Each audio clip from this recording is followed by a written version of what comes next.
Authentic is sponsored in whole by Voice of Prophecy.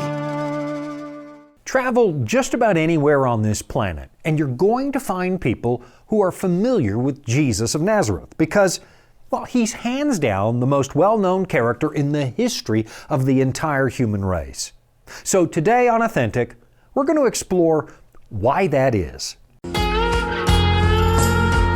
Welcome to Authentic. Shawn Boonstra explores real existential questions about the meaning of your life and how you can live a genuine human existence. Listen every week right here on this station or on your favorite podcatcher. Here's Shawn with this week's episode of Authentic. Today we're going to look at something I've talked about several times before, but I'm convinced it's important enough that we should probably come back at least one more time. Why is Jesus of Nazareth so important? I mean, here we are nearly 2,000 years after his ministry, and the whole world is still talking about him. He never wrote a book, and apart from his early childhood in Egypt, he never really traveled anywhere. And yet today, out of 8 billion people, almost 2.5 billion claim to be Christians, and nearly 2 billion Muslims still revere Jesus as a prophet.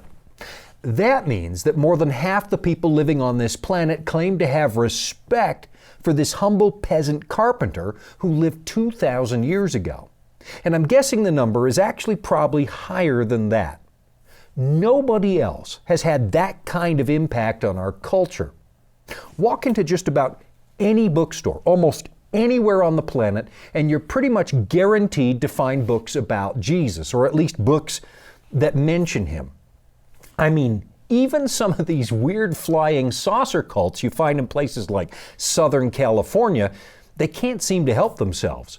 Somehow, the so-called aliens making contact with these people always seem to bring up the subject of Jesus, which means that no matter how strange their beliefs, no matter how convinced they are that they're speaking to extraterrestrials, they still kind of realize that Jesus is important enough to our human history that any new religious idea is going to have to try and explain who he was, or just explain him away. So, why is that? What exactly is it about this man that has arrested our collective attention for 2 millennia? I suppose you might explain it by referring to the fact that Rome was the dominant world power of the 1st century. And by the 4th century, the Roman emperor had adopted Christianity as the official religion of state. Now, if they had adopted the faith of Zoroaster at the time, you could argue then Zarathustra would hold the position of honor that is now bestowed on Jesus. We still have Jesus in our culture today because in many ways we are still living in what is really the remnants of the Roman Empire. But honestly, that's an explanation I don't find very convincing because a lot of notable emperors were very fond of pagan deities. And paganism today, as you've likely noticed, is more of a specialty boutique religion for a handful of people. It's not a global phenomenon. I mean, don't get me wrong. I actually have friends who are practicing pagans, so it is a real thing, but it hasn't captivated the world's imagination the way that Jesus has. So yes, there is an argument to be made that putting the power of the state behind a religion ensures its longevity. But it's not the only factor here by a long shot. I remember back in college when I was not a practicing Christian, I went to some kind of town hall meeting where a heated debate broke out after they opened the mics to the public. Now, to be honest, I don't really remember what the topic of that conference was, but it was almost certainly political because, well, that was my whole world at the time. And whatever the topic was, I do remember this angry man who stood up and made a speech about Christians that was not very flattering. And when he was finished berating them, he said, "It seems obvious to me that Christianity is going to disappear from the earth in the next generation." In fact, I think he might have said 20 years. Now that was 35 years ago, and there are very few signs of Jesus going anywhere. I mean, yeah, there has been a small decline in organized Christian churches during that time, at least here in North America. But globally, Christianity's as big as it ever has been. In fact, it's even bigger, and it's growing. And the question we need to think about is why. And I realize millions of people have tackled this question, and there's just no chance that a half-hour show can do this justice. So maybe I'll just narrow the focus a little bit and look at something I'm convinced is not the reason for Jesus' popularity. And this is something I started thinking about when I was reading Eusebius, a rather well-known Stoic philosopher who lived during the 4th century, at about the time that Rome was transitioning from pagan to Christian. After Constantine died, one of his sons, Constantius II, took his place. And then when he died, we got Constantine's nephew, a man by the name of Julian. And Julian was determined to reverse the Christianization of the Empire of Rome and return Rome to its pagan roots, which is why we call him today Julian the Apostate. And of course, he failed, because Rome became more and more Christian as time went along, to the point where Christians started openly persecuting pagans, which is the part of the story that doesn't often get told from Christian pulpits. So Eusebius the Stoic was living during that time, and his writings, at least what's left of them, give us a glimpse into this rapidly changing world. His most famous work is actually a biography of other philosophers, and at one point he discusses a man by the name of Iamblichus. And what I find fascinating is the fact that Iamblichus had a reputation as a miracle worker. Of course, Jesus also had a reputation as a miracle worker, but most of you have never heard of Iamblichus. So let me read you a little bit from this account of the ancient philosopher. And this is a story where his students come to ask him a question. Nevertheless, they say, a rumor has reached us through your slaves that when you pray to the gods, you soar aloft from the earth more than 10 cubits to all appearance, that your body and your garments change to a beautiful golden hue. And presently, when your prayer is ended, your body becomes as it was before you prayed, and then you come down to earth and associate with us. Apparently, this philosopher would float in the sky when he prayed, which is a much different scenario than the picture we get of Jesus when he prays. In John 17, we have the words of an actual prayer that Christ prayed, a conversation he had with his heavenly Father. And there's no mention of an altered appearance or levitation. I mean, we do find a transfigured Jesus on the Mount in Matthew chapter 18, but that's a different kind of story. For the most part, Jesus looked perfectly human. And when Jesus prayed in Gethsemane, he was a profoundly tortured man, sweating blood. He wasn't levitating above the ground. Of course, Iamblichus never levitated either, and he quickly dispelled the rumor when he heard about it. But then we get a story from the city of Gadara, where the great philosopher appeared to produce living people out of thin air, like a magic trick. Or maybe I should say, out of thin water, because that's how the story goes. Here's what it says. He at once touched the water with his hand. He happened to be sitting on the ledge of the spring where the overflow runs off. And uttering a brief summons, he called for a boy from the depth of the spring. He was white-skinned and of medium height. His locks were golden and his back and breast shone. And he exactly resembled one who was bathing or had just bathed. A few minutes later, according to this story, Iamblichus touched another spring and he pulled another boy out of the water. And then when the story's finished, he puts the boys back, and I guess they either dissolved in the water or magically disappeared. And you know what else has magically disappeared? My time. So here's what we're going to do.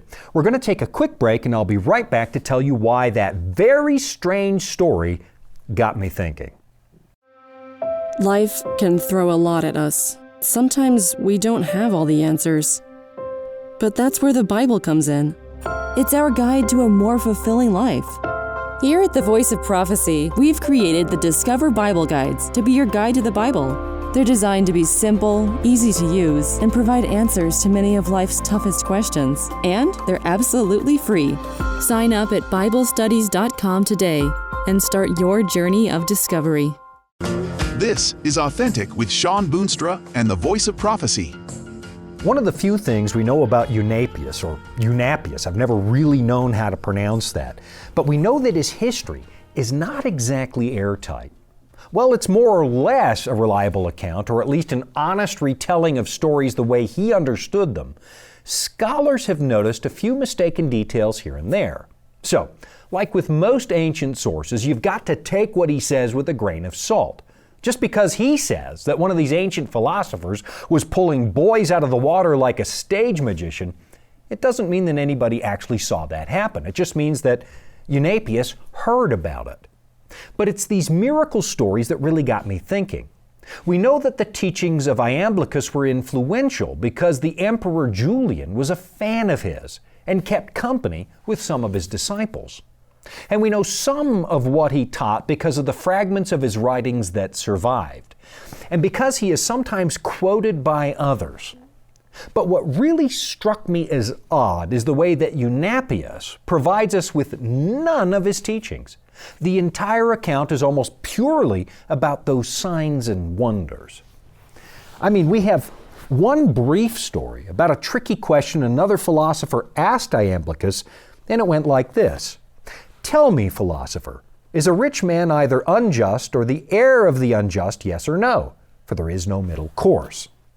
According to the story, Iamblichus deflected that question and just ended the meeting. I suppose it might be a little like Jesus deflecting some of the questions the Pharisees used to try and trap him. But in that case, the questioners were trying to ruin Jesus, not trying to learn something. And that's it. That's all the Iamblichus teaching we have. And honestly, I find that kind of frustrating because if an historical character is known for unusual wisdom, I'd like to read some of that. And whether or not he could perform a miracle is neither here or there as far as I'm concerned. And while Eunapius probably had good reasons for the way he chose to tell the story, I find it frustrating that he never gets to the part I think is most important, what the great philosopher taught, because that would give me a glimpse of his character and give me some kind of idea who he really was, whether or not he's worth listening to. Now, it's entirely possible that the author thought everybody already knew what Iamblichus taught, so he didn't feel the need to repeat anything. And we do have enough material left over from other sources to kind of piece together some of what he believed. But again, Eunapius only focuses on the miracles, which brings me back to Jesus. As most of you are aware, because Jesus is still so popular 2,000 years later, the Gospels have more than a few miracle stories.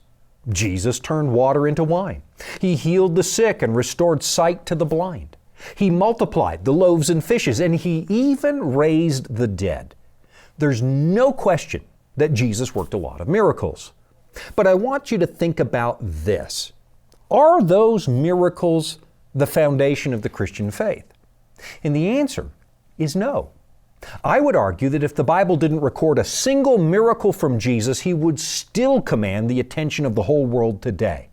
Of course, there's one miracle that has to happen to make the faith work, and that's the resurrection of Christ. Paul makes a very convincing argument in 1 Corinthians 15 that if Jesus didn't actually come back from the dead, there would be no Christian faith. Here's what he says in 1 Corinthians chapter 15. But if there is no resurrection of the dead, then Christ is not risen. And if Christ is not risen, then our preaching is empty, and your faith is also empty. So, yeah, without the resurrection, there's no Christian faith. And I'd be a fool to argue that the other miracles Jesus performed weren't important because, well, the disciples found them important enough to tell us about them. But are all those signs and wonders the foundation of the Christian faith? Absolutely not. I'd argue that the faith is based on something much deeper. Let me take you over to the real Lord's Prayer now in John chapter 17. And I call this the real Lord's Prayer because, well, Jesus actually prayed it. What we usually call the Lord's Prayer is actually a model prayer that Jesus gave us as a template. But in John 17, we actually get to eavesdrop on Jesus as he talks to his heavenly Father. And here's what he says starting in verse 4. I have glorified you on the earth. I have finished the work which you have given me to do. And now, O Father, glorify me together with yourself, with the glory which I had with you before the world was. I have manifested your name. That's another way of saying your character. I have manifested your name to the men whom you have given me out of the world. They were yours. You gave them to me. And they have kept your word. Now they have known that all things which you have given me are from you. So in this prayer, what does Jesus say the purpose of His mission was? He says He came to show us the character of God. What we have in the person of Christ, according to the Bible, is the one and only human being who ever lived a perfect human life. Well, all of us were originally made in the image of God. Jesus is the only one who's ever pulled it off. He lived a life that perfectly reflected the character of God. You might call it the only authentic human life in the history of humanity. And I would argue that this is one of the biggest reasons the name of Jesus is still in circulation to this day. He was different from the rest of us in a very compelling way. And when you're confronted with Jesus like Pontius Pilate was, you quickly get the sense that He represents what you and I are supposed to be. I think I've mentioned this on another show, but even Thomas Jefferson, who actually took a razor blade to the New Testament to get rid of the miracles, was still astonished with the picture of Jesus left over when He was finished. In a letter to William Short back in 1820, Jefferson expressed deep admiration for what he called the innocence of Jesus' character, the purity and sublimity of His moral precepts, the eloquence of His inculcations, the beauty of the apologues in which He conveys them. In another letter he wrote when he was president, he said this: "The Christian religion, when divested of the rags in which they have enveloped it and brought to the original purity and simplicity of its benevolent institutor, is a religion of all others most friendly to liberty, science, and the freest expansion of the human mind." What Jefferson was doing was trying to make a philosopher out of Jesus, and he used some of Jesus' teachings to help create the American Republic. And what he discovered was that you can take away all of the miracles, all of the supernatural parts of the story, and you still have a very compelling Jesus. I'll be right back after this. Here at the Voice of Prophecy, we're committed to creating top-quality programming for the whole family, like our audio adventure series, Discovery Mountain. Discovery Mountain is a Bible-based program for kids of all ages. Your whole family will enjoy the faith-building stories from this small mountain summer camp and town. With 24 seasonal episodes every year and fresh content every week, there's always a new adventure just on the horizon. Check it out today at discoverymountain.com. This is Authentic with Shawn Boonstra and the Voice of Prophecy. Just before the break, I was talking about Thomas Jefferson, who was a deist. He believed there was a God of some kind out there, but that God probably kick-started this universe and then didn't bother with us after that. Of course, while I certainly respect the intelligence of Jefferson, I mean, he was clearly smarter than me, I find myself in a much different camp because I do believe in a personal God who does intervene in the affairs of humanity. But the real point is this. It's not the miracles that have put Jesus at the apex of history, because whether or not a lame man walked 2,000 years ago isn't really going to change how I live my life today. The person of Jesus, however, certainly does have an impact on who I want to be. I mean, history, it's full of miracle stories, and you'll find supernatural tales connected to the lives of all kinds of famous people, but Jesus is something well beyond that. In fact, the Bible actually cautions against using miracles as proof of anything. Take, for example, the strange parable that you find in Luke chapter 16, where Jesus tells the now famous story of the rich man and Lazarus. Today, some well-meaning Christians have taken that story to be a literal historical account, as if a man living in hell and a man living in heaven were actually able to talk to each other. But the context reveals very clearly that this story is a parable. I mean, just look at the language you find at the top of the story, where Jesus says, "There was a certain rich man who was clothed in purple and fine linen and fared sumptuously every day." Now, if you go back through the previous chapters, you'll find Jesus starting a lot of parables with that very same language. There was a certain man who did this or that. And the fact that this story comes after a long string of similar parables tells you this is not a literal account. But now let's get back to the matter at hand, and that's miracles. At the end of this parable, the beggar Lazarus is with Abraham, and the rich man is in torment. It's really a parable about the nation of Israel, who laid claim to Abraham as their father. And it's a story about the Gentiles, who were treated as if they were unclean dogs. And what Jesus is doing with this story is warning the Pharisees that they could quickly lose their chosen people status if they continued the path they were walking. At the end of the story, Jesus has the rich man begging Abraham to raise Lazarus from the dead and send him out to warn his relatives. So, now listen to how Abraham responds. And I don't want you to miss the point. It says, Abraham said to him, "They have Moses and the prophets. Let them hear them." And he said, "No, Father Abraham, but if one goes to them from the dead, they will repent." So what would that be? That would be a miracle. It continues. But he said to him, "If they do not hear Moses and the prophets, neither will they be persuaded, though one rise from the dead." So here's what I'm getting at. The New Testament illustrates the deity of Christ with miracles, but it doesn't use those miracles to defend his deity. I mean, just consider the fact that Jesus later literally raised a man named Lazarus from the dead. But the people who saw him do that still wanted to kill him. The miracles didn't cause the religious authorities to believe. In fact, they only deepened their resistance. The New Testament does not appeal to Jesus' miracles to prove he's Messiah. It appeals to the Old Testament to do that. It points to fulfilled prophecy.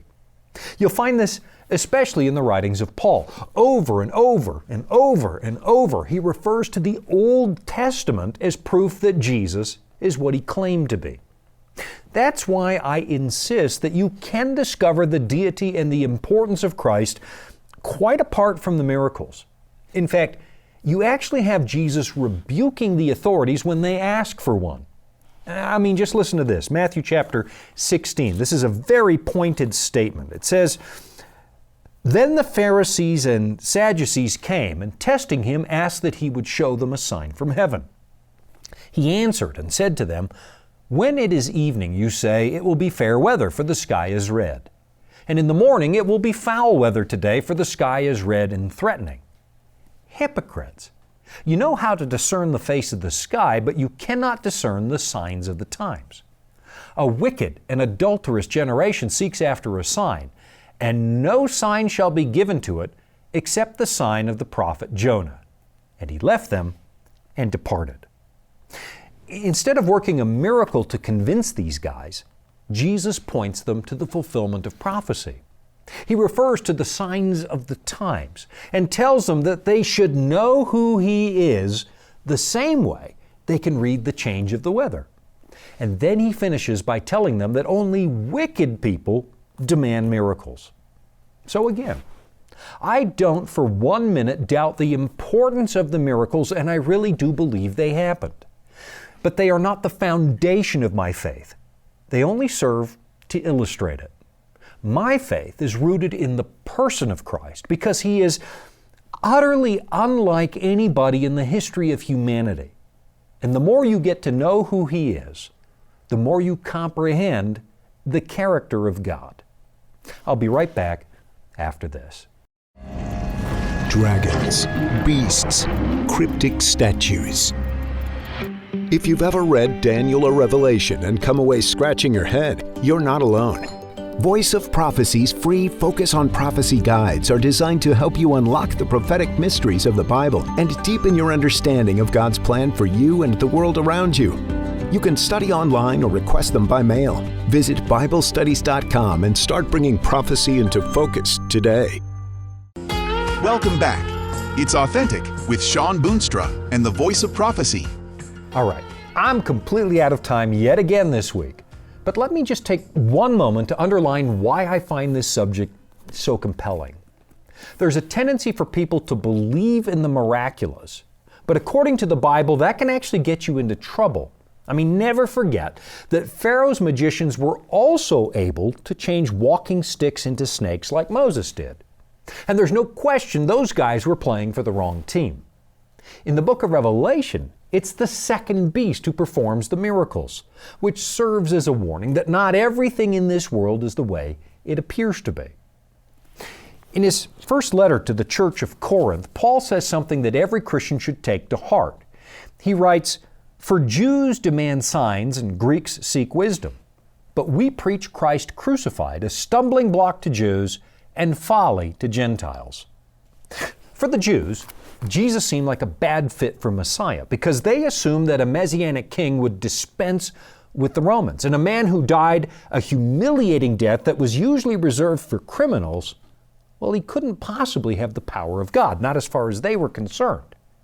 The Greeks, on the other hand, were looking for a great philosopher, like Jefferson was. And to them, there was no way that a deity would become a mere physical human being and then die a physical death. What the Greeks wanted was rationality. And it occurs to me that we still have both kinds of people in the Christian world today. We have those who love to dwell on miracles, who love a big show of power, and they fill the airwaves with wonder-working preachers who appear to heal the sick. These people want signs and wonders. But then on the other hand, we also have Christians who reduce the faith to a matter of rationality. And you'll find some of this in the older mainstream churches. These are people who want to philosophize. They want to rationalize everything. And naturally, I am kind of attracted to that side of the equation. But the cross of Christ doesn't really fit, and it demands that we dig a little deeper. You can't easily explain a God who becomes a flesh and blood human being and then dies in a way that, well, it doesn't make sense to most people. This is just not a simple concept. When you read the words of Christ, the ones preserved here in the pages of the Bible, you're going to find that there's nothing facile, nothing easy about His teaching. It's not easy, and it runs against the grain of conventional wisdom in a very oddly compelling way. Which is why I urge you to put aside the books you've read about Jesus and the movies you've watched about His life and just read the Bible. Read the source document for yourself. This is not a simplistic faith, and there's a reason that people have clung to this book now for thousands of years. Something like 4 billion people still respect and even revere this humble carpenter from Nazareth, and there's a really good reason for that. And like Elijah waiting for God in a cave, you're not going to find that reason in the spectacular. You're going to find it in the small, still voice that continues to speak through the most memorable man in the history of the world. I'm Shawn Boonstra. You've been watching Authentic. Thanks for joining me. You've been listening to Authentic, sponsored by Voice of Prophecy. Remember, you can listen every week right here at the same time. And thank you. Authentic is funded by listeners just like you. You can support at voiceofprophecy.com. That's also where you can find all the episodes you missed, or where you can listen again. That's voiceofprophecy.com.